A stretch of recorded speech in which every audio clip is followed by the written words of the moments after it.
Hello, my friends. This is a class recording for Commedia dell'arte in the SCA. Everything in 50 minutes as best we can get. So this is going to be a really quick little review. And I want you to know that I can talk about Commedia for days and days and days on end. And just as long as you'll let me, because this is my personal obsession. And I'm going to share with you everything that I possibly can in this short 50-minute class about Commedia dell'arte, particularly in the SCA, how we can bring it to life and do lots of fun stuff with it.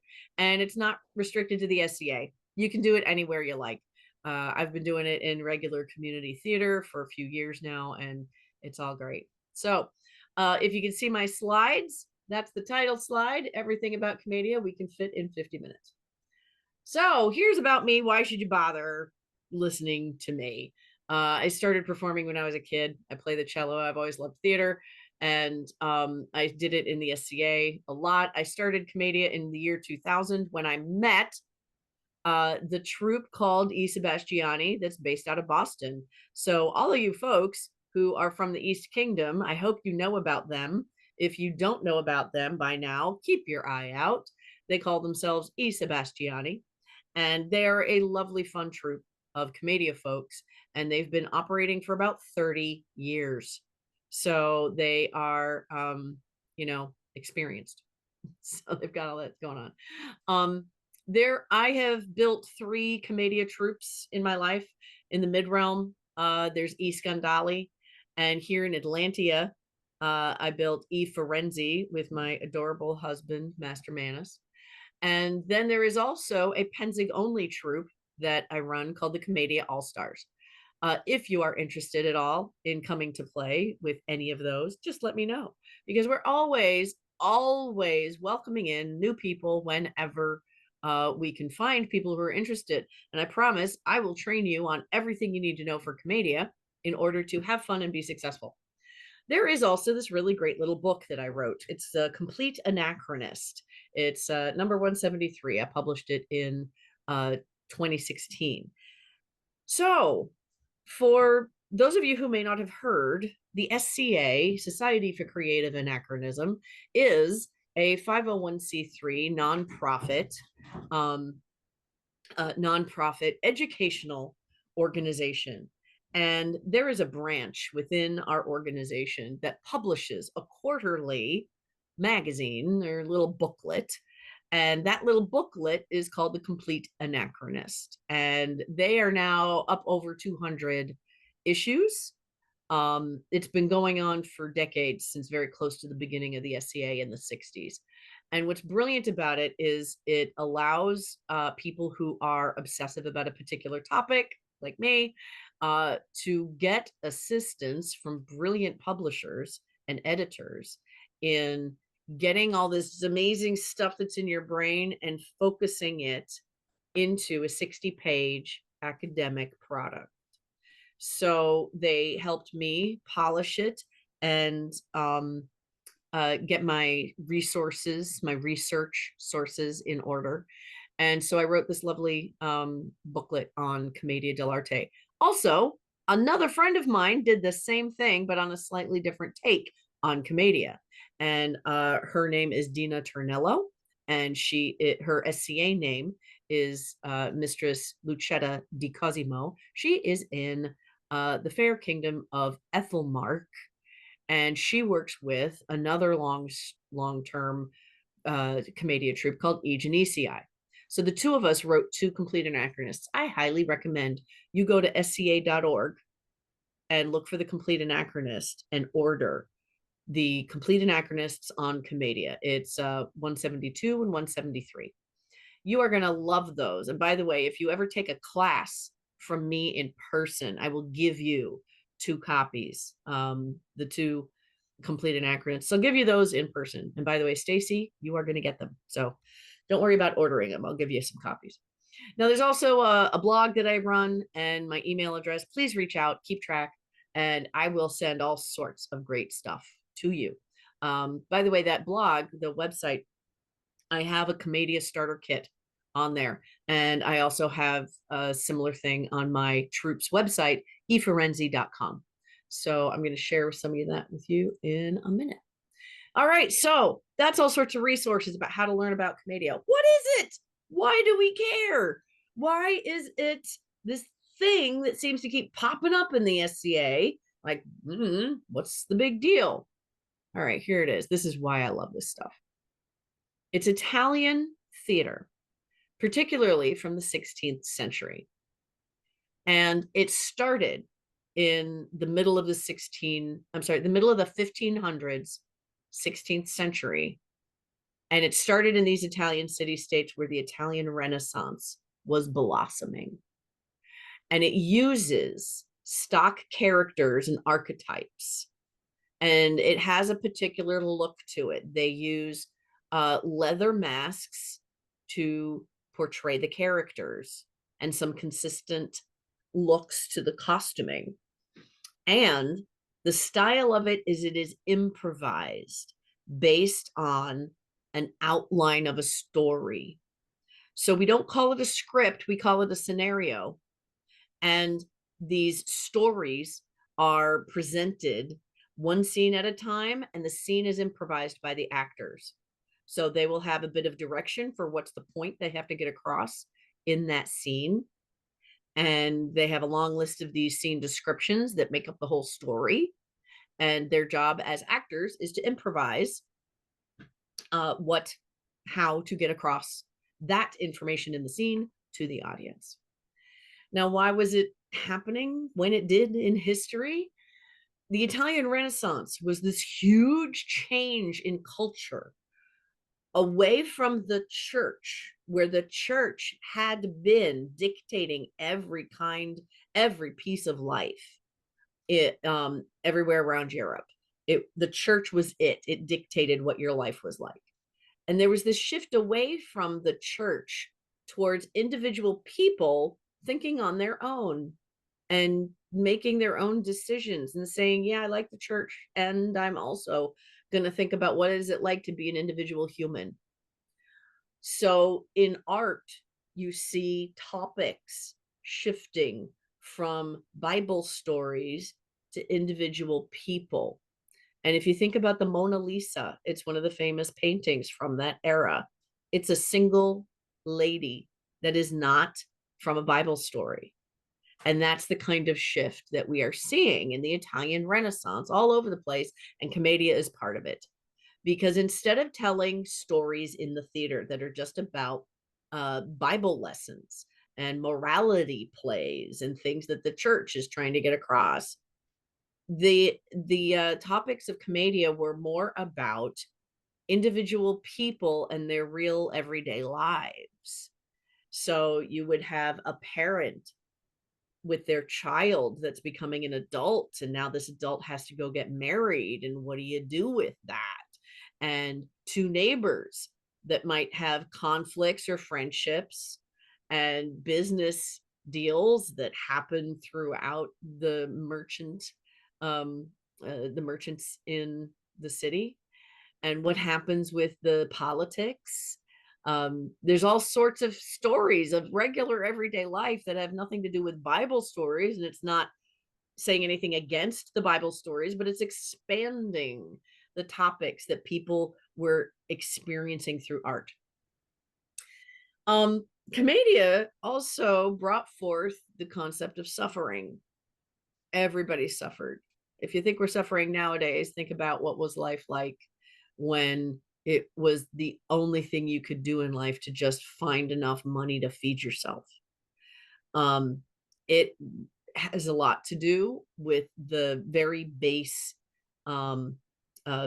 ideas of being human, having to suffer through trying to get a job or just getting money to eat. It's all about suffering. Now, there's also these stock characters that were developed in the 1500s, and then they developed more and they got more specific as time went on. There was this wonderful golden age of Commedia in the later half of the 16th century, approximately, very, very approximately, from the mid 1500s to 1620. And I say that because there's a lot of documentation that has this as this amazing growth period. And Commedia lasted into the centuries afterwards, to the point where we have influence now that we can point now in our entertainments, that we can point to Commedia being influential to what we're seeing nowadays. So the Commedia has had its ups and downs. There was this beautiful golden age for about 50, 60 years in the 16th century.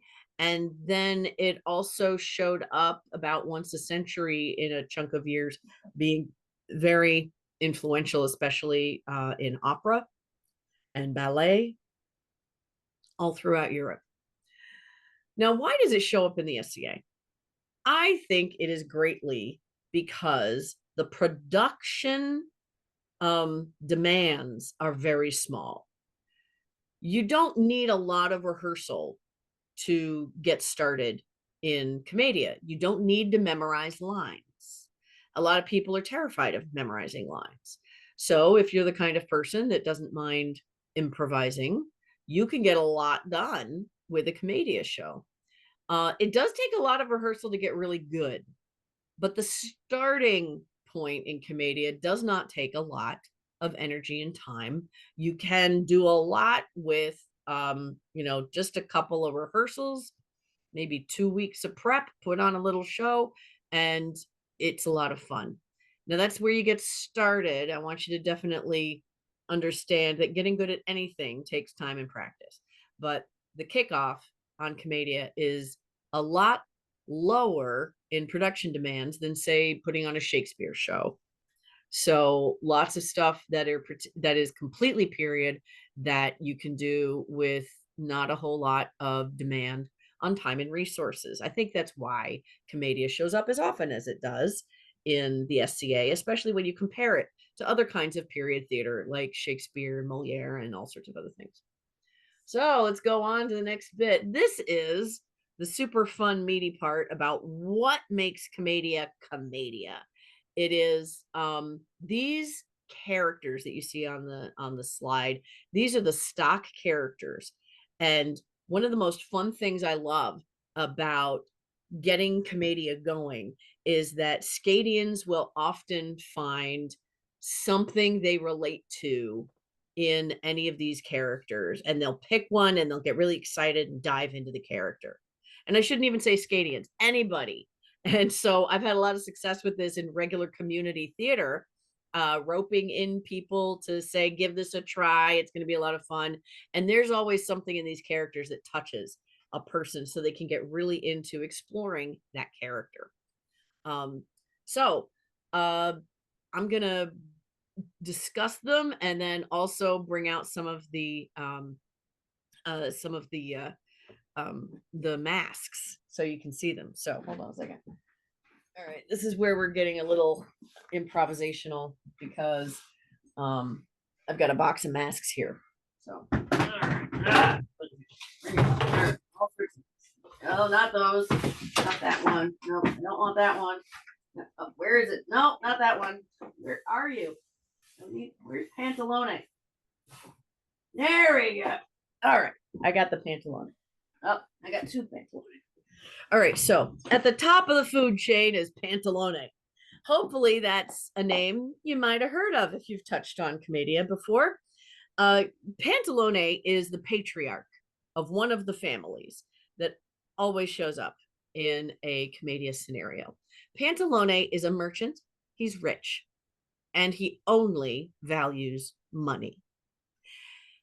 And there are many ways that you can interpret that as a character. He might be just selfish, or he might be just very concerned and a realistic person in the 16th century, knowing that money talks, and that's all you got to worry about. So Pantalone is a merchant. He's rich, and he's selfish, and he's really focused on money. And his mask will look like this. Oh, yes, this is Pantalone. So you see, he's kind of a nasty, unhappy looking fella. He's got this huge nose This nose is very specific to Pantalone. If he doesn't have a nose like this, it might be a different character. So always look for this big eagle beak hooked nose, and he looks kind of nasty, like. So also think about Ebenezer Scrooge. That's another good way to. Oh, can you hold the mask higher? Here we go. Can you see it there, Eleonora? Is that good? Yes, thank you. All right, super.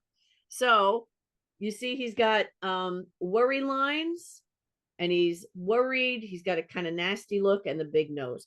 Here is another version of the same character.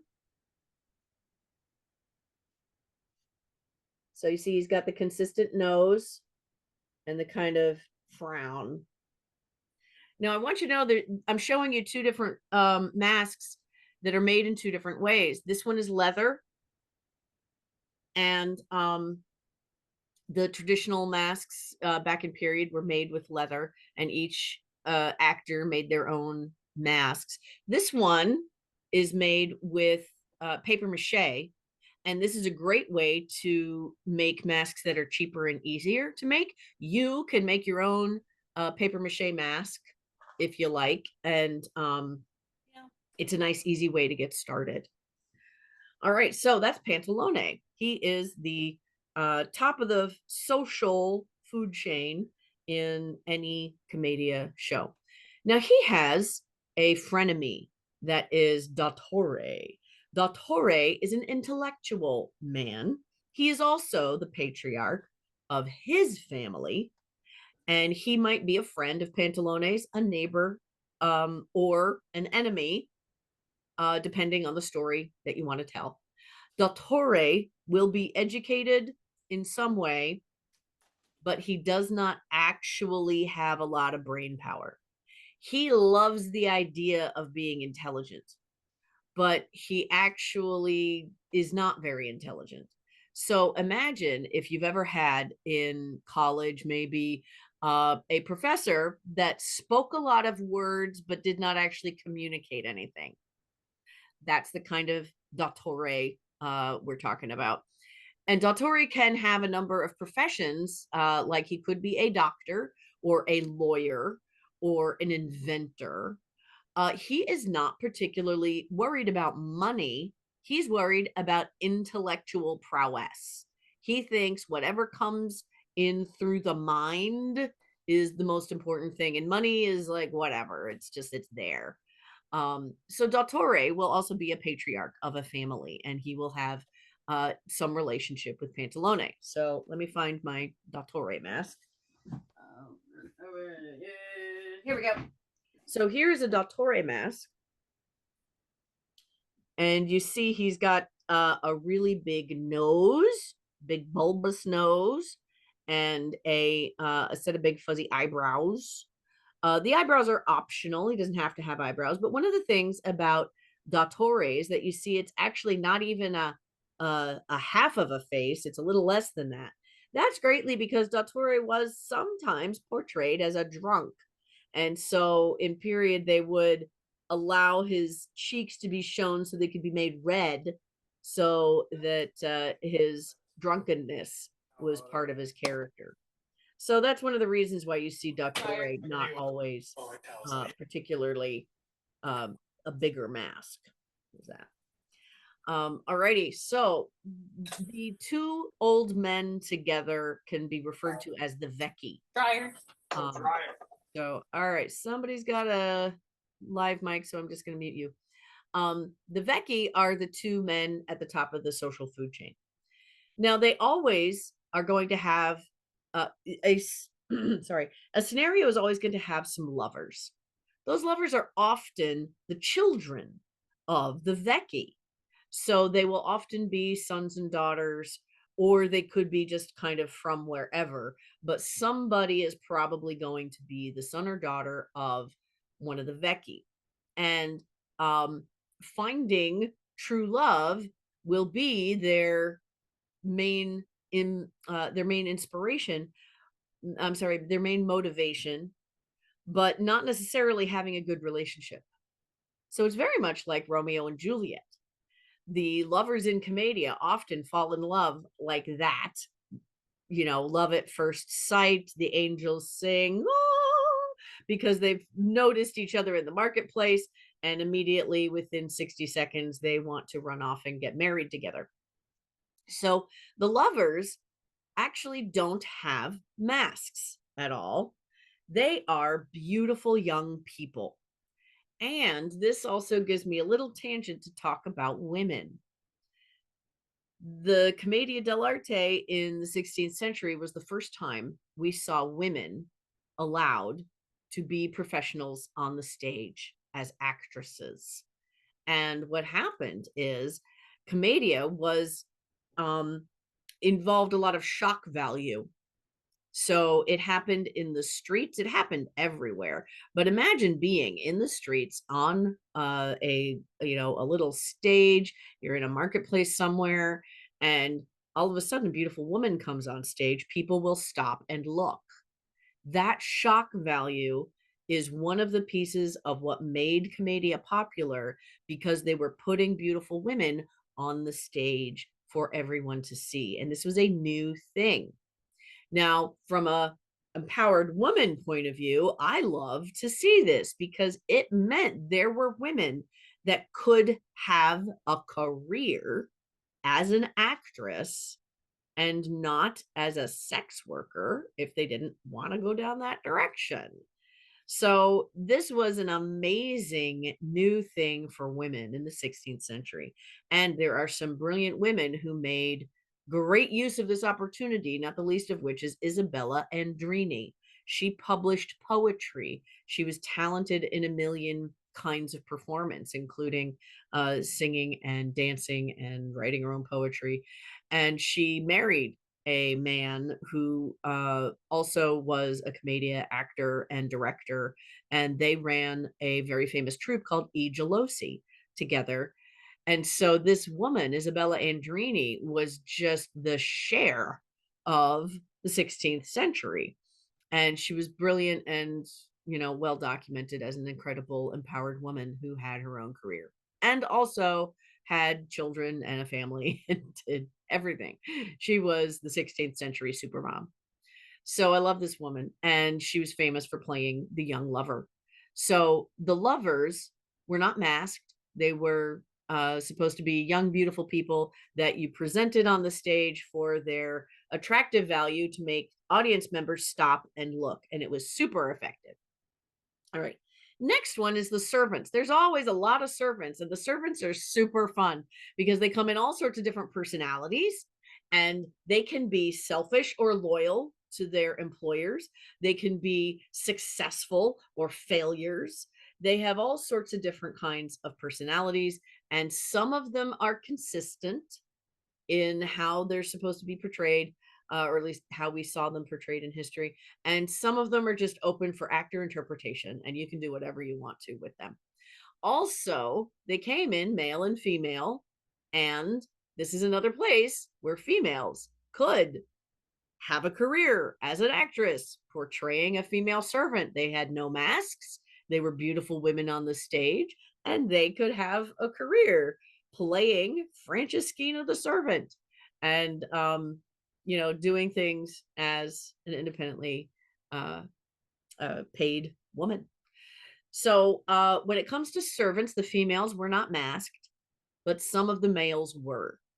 And this is where we get into some of the very famous commedia images and characters that you may have heard about. And the first one I'm going to mention is Arlecchino. So go back into your memory and think, where have I heard Arlecchino before? Think about that while I go find the mask. Because he's in here somewhere. Arlecchino, where are you? Arlecchino, there you go. All right, Arlecchino, here we are. So Arlecchino is one of the most famous commedia characters that survived, centuries, and we still see him in, portrayed in various things today. And I'll tell you about that in a second. So this is a typical Arlecchino mask, and you can see he is positive in he's got high eyebrows and open eyes, and he's got this cute little button nose. It's not like a downward pointing nose that's nasty. And he's supposed to have a kind of uh childish face. And he's got this carbuncle. This is consistent in Arlecchino's because he's a klutz.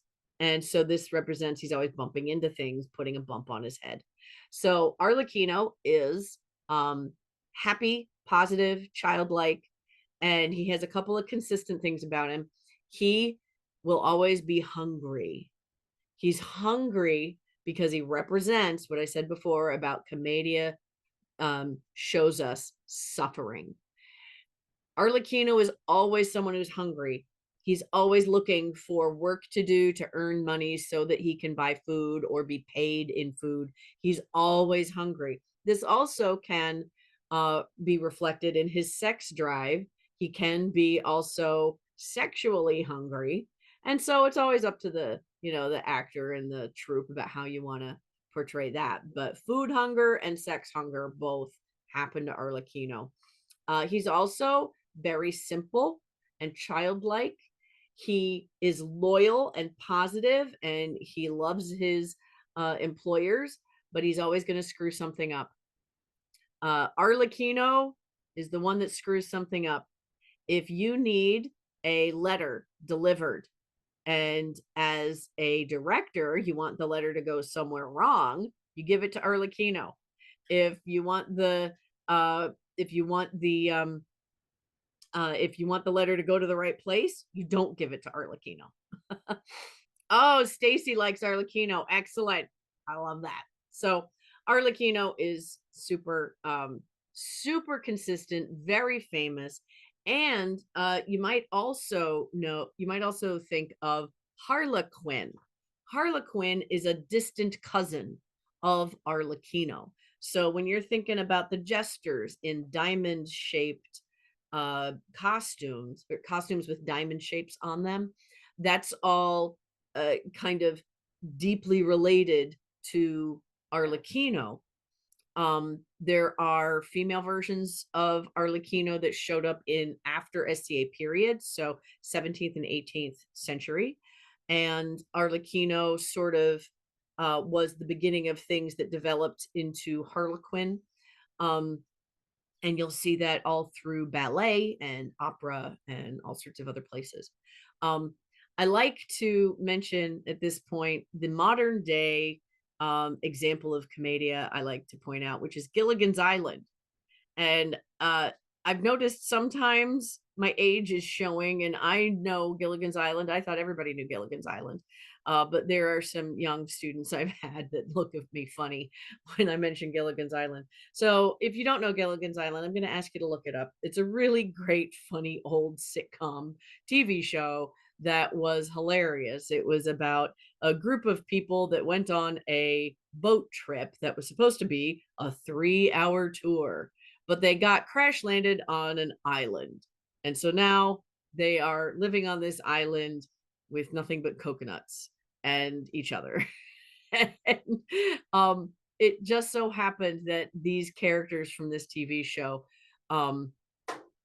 seemed to be consistent with Commedia characters. There was a rich old man who really just thought about money, even though he was on a desert island. There was a professor who was very dottore like. He did seem to have some actual smarts, but he was always the one that they went to when anybody thought there needed to be brains applied. There were two young women, one that was a beautiful movie star named Ginger. She was gorgeous and everybody loved her. And then there was the woman who was kind of a country bumpkin, Mary Ann, and she was sort of in the servant role. She would always do the hard work. Um, and then Gilligan, who was the namesake of the show. Gilligan was very much an Arlecchino type character. He was the first mate on the ship that got, landed on a desert island. And so Arlecchino was very much like Gilligan. And that brings me to the wild cards characters, because there's another famous one that is in Gilligan's Island, the skipper. And this is Capitano. The Capitano is a man who portrays himself as very brave. He's full of bravado, and yet he's a coward inside.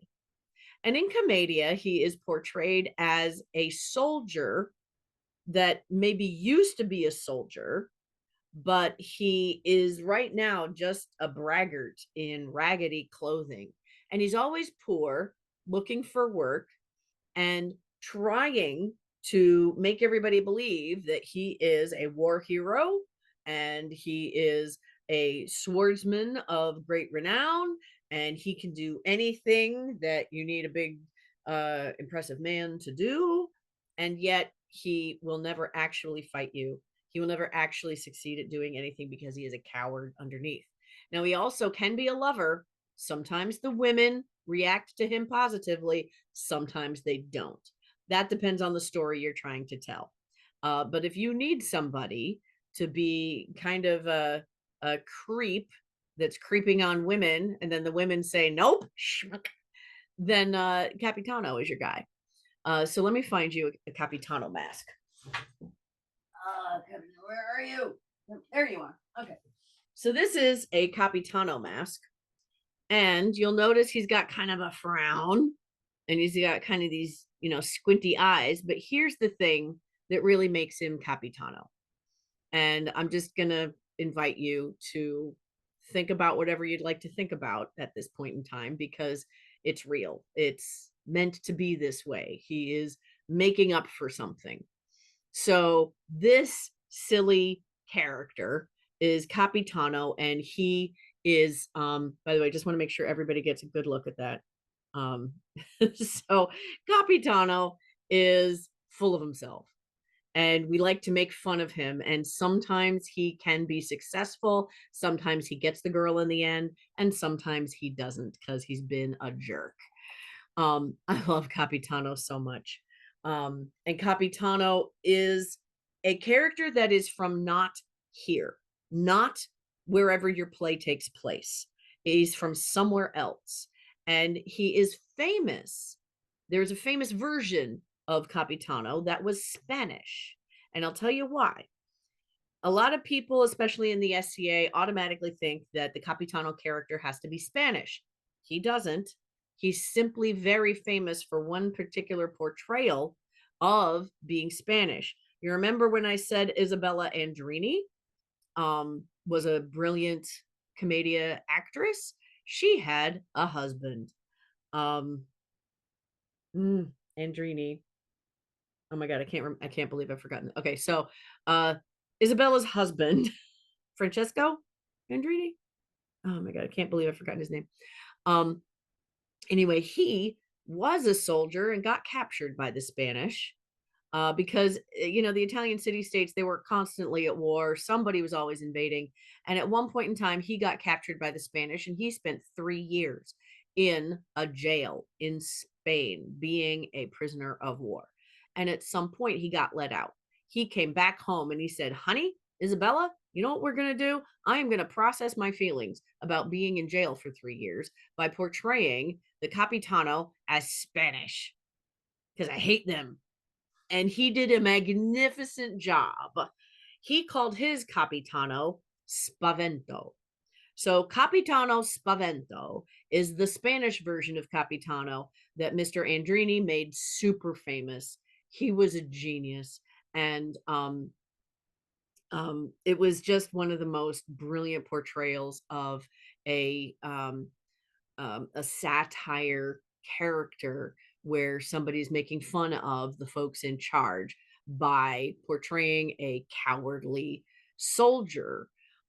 So I highly recommend diving into the Capitano character and make him from wherever you want. You can make him from Caid if you want to go like make fun of Caid. I've had a Commedia coach tell me I should try an American Capitano. And I'm thinking maybe one of these days I'm going to try that. So Capitano is just one of those wacky fun characters. And if you take a look at the slides, there's a social hierarchy to all of these, where you've got the parents, you've got the lovers, and then there's servants. Those are all part of the family. So when I say wild cards, like Capitano, he's not part of a family. He comes from out of town. He's from somewhere else. He's not part of a family.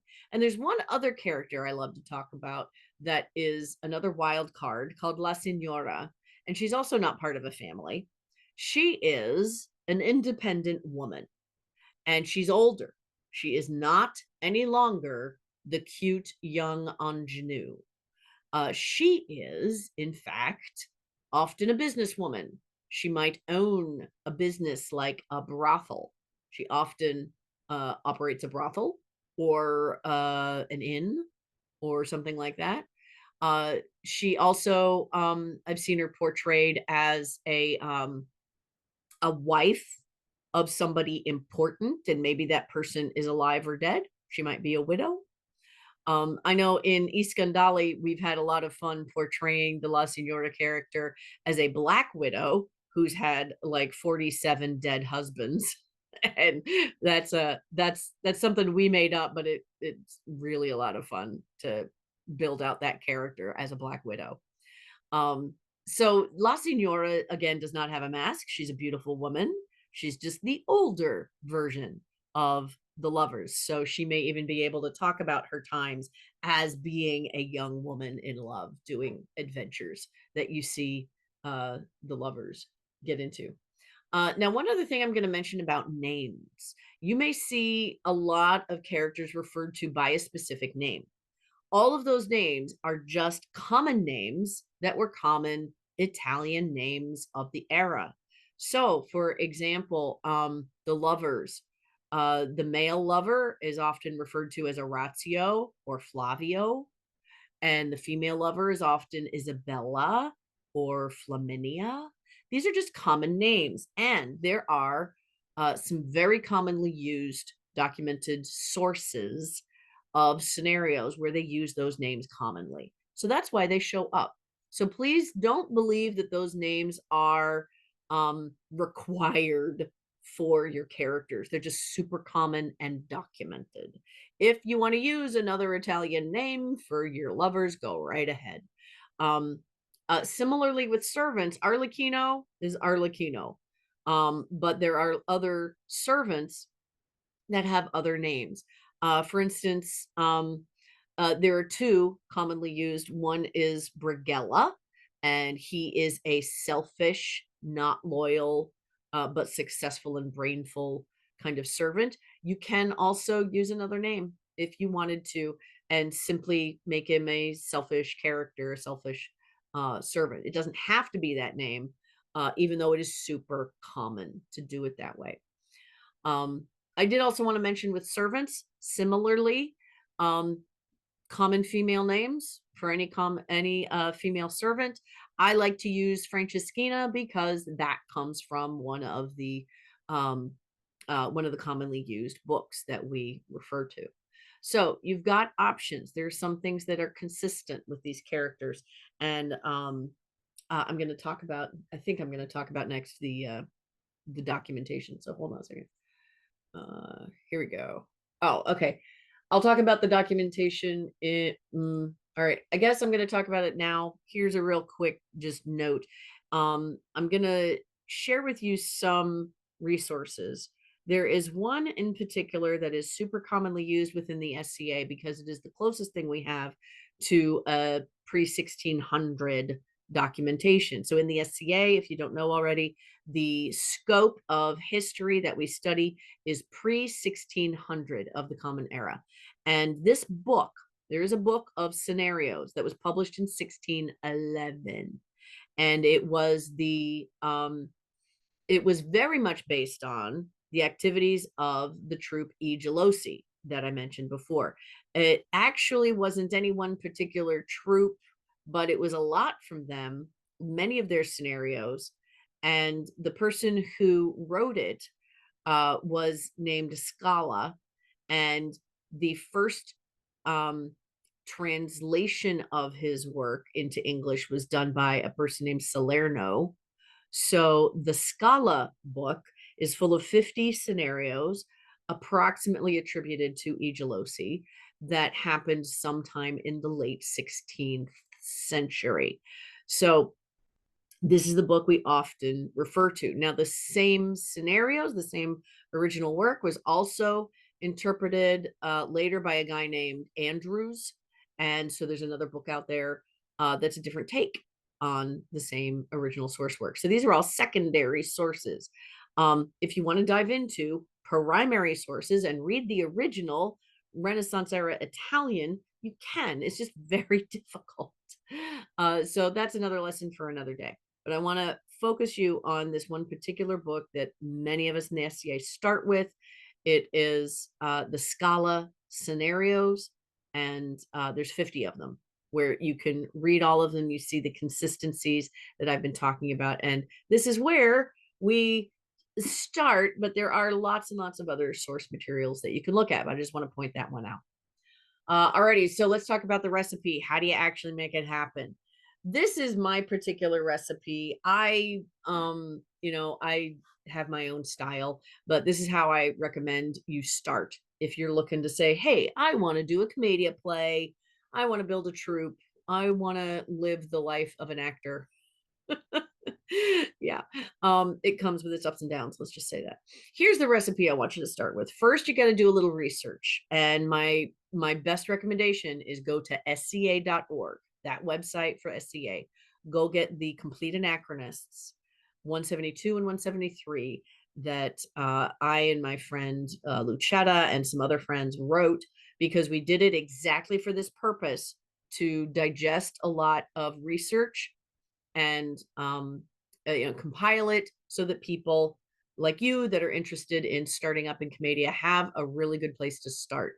The bibliographies in the back of those complete anachronists are Commedia Gold. So go look at those. Now, also keep in mind that we wrote those in 2016. So, there's been some progress in research, and there are other new things out there. So do a little research, read up a little. Networking, meet people. And I highly recommend that if you're in the East Kingdom, go find a show by E. Sebastiani. If you're in Ethelmark, go seek out E. Genesii. If you're in Atlantia, come see my troupe, E. Ferenzi. And if you're at Penzig, there is a ton of everything, because we really did work hard and built a great Commedia community at Penzig. It's just now sort of getting off the ground and growing in Gulf Wars. There's like a little tiny itsy bitsy bit of Commedia showing up here and there at Gulf Wars. So if you're going to Gulf Wars, look out for it. Go see it if you can find it. Networking, go find shows, talk to people, and also reach out to community theater, because I'll tell you, Commedia dell'arte is part of every theater history class. So if you've got community theater people who are all nerdy about theater, chances are they will have at least heard of what Commedia is, and they might be interested in joining you. Scenario. I highly recommend taking a look at those complete anachronists again, because we have some easy starter scenarios in there. Also, my webpage, eferenzi.com, has some in the starter kit, and also Lucetta's website, lucettadicosimo.com, that has also a bunch of scenarios that you can try. So be careful of copyright, because somebody wrote those scenarios and they will have copyright, and you have to ask permission. Anything that I published in my blog or in the complete anachronists is absolutely available for you to borrow. We did a lot of we used a lot of common Creative Commons licensing for that. Claudia says, are there events where people do acting other than the wars? I'm disabled, so not sure if I can go to a war, but great idea for me. Running and being in a play. Oh, that's awesome. And I got to tell you, differently abled people have all sorts of great ways to get integrated into Commedia. At War of the Wings once, I worked with a woman who wanted to play, and she was in a motorized wheelchair. And actually, it happened twice. There was once when there was an older woman and once a younger woman, and they both had a ton of fun. So there's plenty of opportunity to work in people of all sorts of different kinds of abilities. Um, there's no one singular event, uh, Claudius, but you're making me think. I mm, I don't I can't really refer you to anything off the top of my head, but that's a great question, and I will do some research and get back to you on that. Alrighty, so we're talking about the recipe. You're going to need a scenario, and you got a couple ideas about where to start with that. And then you need actors. And I got to tell you, that's kind of the hardest part, is networking to find people who are willing to go do a play with you. Now, I believe you can do a Commedia play with 3 people. You can do a couple of short scenes with 3 people, and that's like the minimum to go have some Commedia fun. Uh, I have a bunch of 3-person scenarios that I put together in the Complete Anachronists just for that purpose. So look for that. If you get more than 3 friends that want to do this with you, go for it. I'm just saying the minimum is 3. Get 3 people together and then put together a show. Costumes are not hard, especially in the SCA, because you can use your regular old stuff like this. Now, I got to tell you, in Lucetta's Complete Anachronist 172, she goes into great detail in costumes. And in mine in 173, I have a lot of cheater methods for using costumes if you're just pulling together whatever you can from SCA garb. So just keep in mind that costumes are not super important. Lots of SCA garb can be used for that purpose. Masks are important. However, if you go ahead and do your first Commedia show without masks, that's perfectly fine. They can be expensive. Most of my masks are upwards of $200 a piece, but I've spent the past 25 years obsessing about my hobby, and you know how that is. So you don't have to make masks. You can make them with paper mache, or you can make them out of like cardboard and make them just kind of basic if you want to. Don't let it stop you. But it is a really good idea if you want to portray Commedia the way it was in history, is to find a way to get masks. Scenery, you don't have to worry about it. Don't at all. Don't worry about scenery. In the Complete Anachronists, I show you how to build a little curtain that you can make portable and take with you wherever you want. You do not have to have a curtain, though. You don't have to have a backstage. You can just sort of, have your characters come into the center and then go out to the side, turn their backs to the performance space, and that's enough. And this is because in period, they didn't have a lot of scenery because it cost money. Now, more extensive and expensive productions did use scenery, and that's a whole nother lesson. But basically, when you're just starting out, especially in the SCA, you don't need a whole lot of scenery. Your venue and your event, you're going to need that. I highly recommend you find an arts-oriented event that has a friendly event steward that's willing to give you some time on the schedule to try out your cool new art. And I highly recommend, if you've got especially like a baronial level event and your baronage is going to have a court, take the half hour before court and say, we'd like to do an entertainment. It's a new cool fun thing that we're trying out.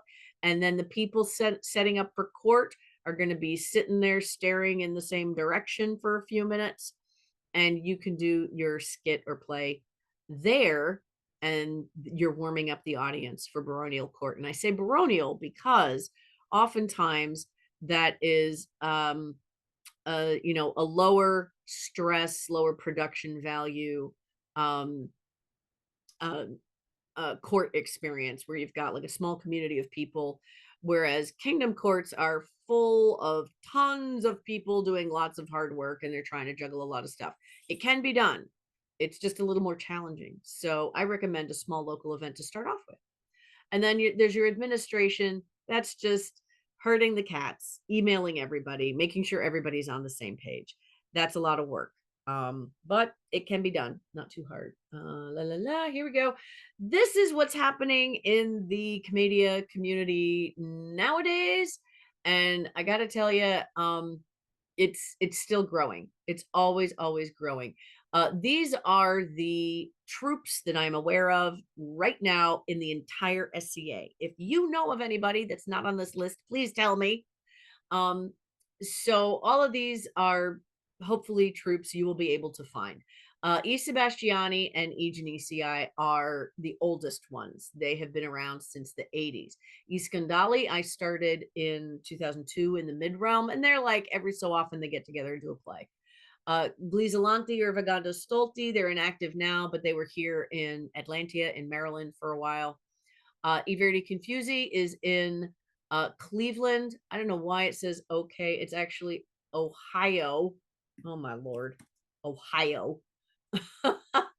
And you might find them if you're out in the mid realm. E Forenzi is me and my gang here in Raleigh, North Carolina. Commedia All Stars is at Penzig. E Totola Professorio is a wonderful group of the young kids. I love them. And my beloved apprentice, Lady Kale O'Connell, started that with the graduates of the Youth Commedia program at Penzig. So they are amazing, wonderful 20 somethings with all the energy in the world, and they're amazing. And then there's this new troupe that started during the pandemic, started by another great friend of mine, Mari, and it's a new troupe called E Falsari out there in Washington State. I think on tier. So all sorts of wonderful things happening. And Commedia at Penzig is an amazing experience. You could spend the entire Penzig just doing Commedia because most of these troops gather. We have a kind of convention there. Last one. Resources and links. Please take a look at all of these. Up at the top, there's that source to get the complete anachronists, eforensi.com. I've got starter scenarios for you and a bunch of book recommendations and ways to manage your curtain if you want to do a curtain. LucettaDiCosimo.com. That is my great dear friend, Lucetta. She is, by the way, a genius when it comes to research. She's a doctor in real life. She's got a big brain. And she is just one of my favorite research partners in the world. Her website is full of great resources. There's also my blog, and I've got an intro to Commedia handout. You're welcome to take that and print it out and go teach your own class in Commedia with that. I've also got a handful of videos, and then there's also this one video down at the bottom that's my sister's class that I help her with sometimes, called Taking the Teeth Out of Stage Fright. If you've got people that say, I'd love to do Commedia, but I'm terrified, no problem. Watch that class, help them through their stage fright for the sake of doing great Commedia together. All right, my friends, it's 4:30 and we made it. We got all of it in 50 minutes. Yay! All right, my friends, I'm going to stop the recording and then we can chat and have some Q&A if you like. And I'd be more than happy to consult with you on whatever you need. So I'm going to stop the recording and thank you all for coming.